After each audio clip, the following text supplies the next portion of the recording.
that this committee had a meeting and looked into the commitment of this administration as to generating and maximizing revenue so as to enable it discharge its responsibilities effectively to provide for the needs of the citizens of the country. It is, of course, one thing to be able to generate revenue, and it is a different ball game for the revenue to be judiciously put together and effectively utilized.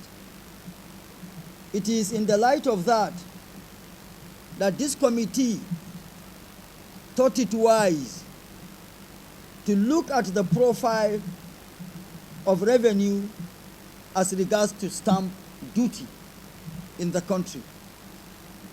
There are various levels of which stamp duty is being charged. Of course, the individual levels, that has got to do with individuals that maintain accounts or relationship with money deposit institutions. As a result of that, this committee has written all commercial banks, which this committee with information, and information that will be accompanied with figures as to how much that particular bank or collectively all the commercial banks have been able to generate from 2016 to 2024. It is, of course, by law expected that whatever these commercial banks are put together as revenue from stamp duty charged by the banks is or are supposed to be remitted to Central Bank of Nigeria. So the committee has also written Central Bank of Nigeria to furnish the committee with information accompanied with figures as to how much have actually been remitted by these commercial banks with Central Bank and how much has Central Bank remitted to the TSA.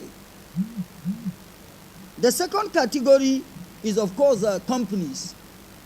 Companies here, limited liability companies and oil and gas companies. These are also charged stamp duty by commercial banks. The committee has also written on this. And agreements, at every point agreements are drawn, are drawn between the government, individuals or companies. Stamp duty is also charged, and that goes straight to Federal Inland Revenue Service. This committee has also written Federal Inland Revenue Service for it to furnish the committee with information that should also be accompanied with figures as to how much Federal Inland Revenue Service has generated under this category of stamp duty generating source, which is based on agreements drawn. And because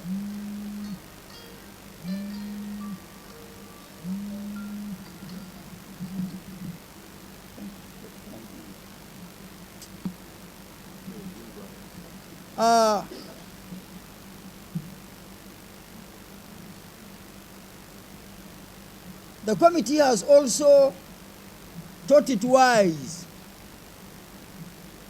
for this exercise to be all-inclusive and all-encompassing.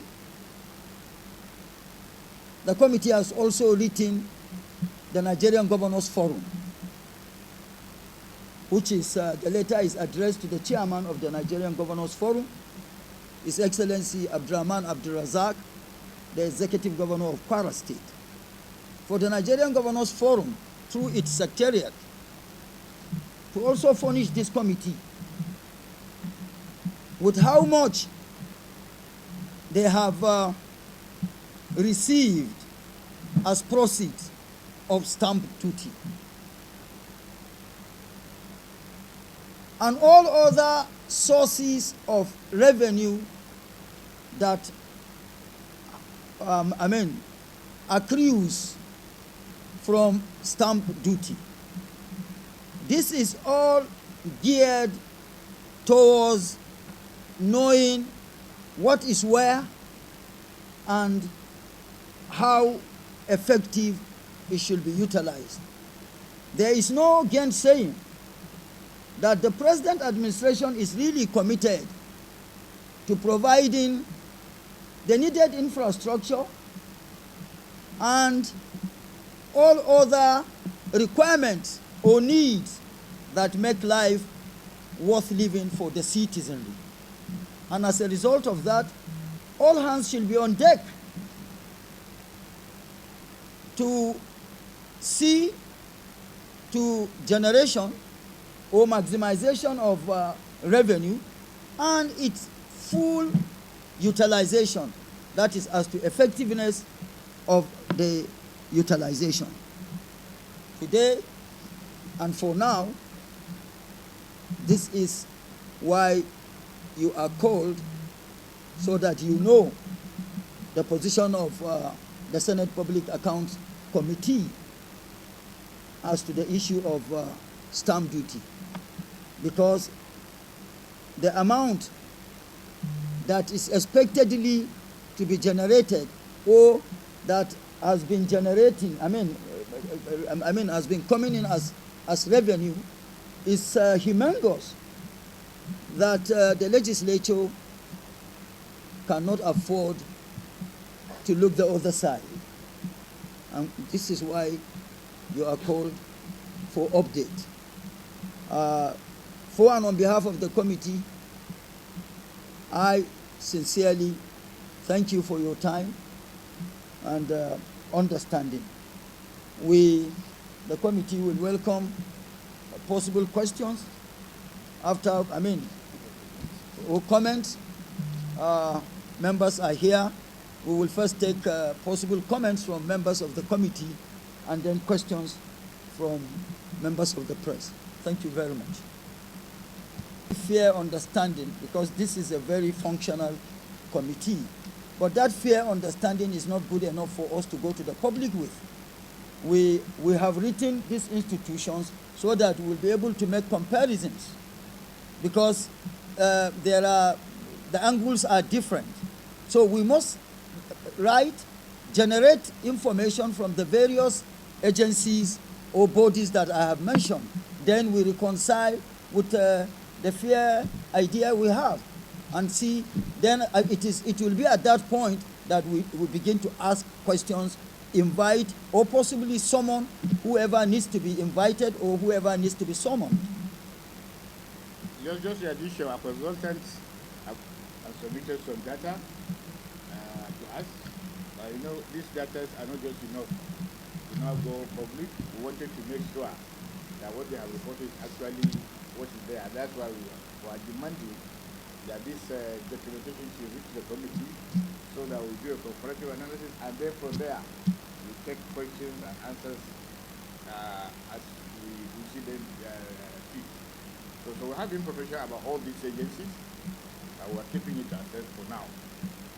Yeah. And the bodies or the agencies are expected to respond to the committee before or on the 25th of November 2025.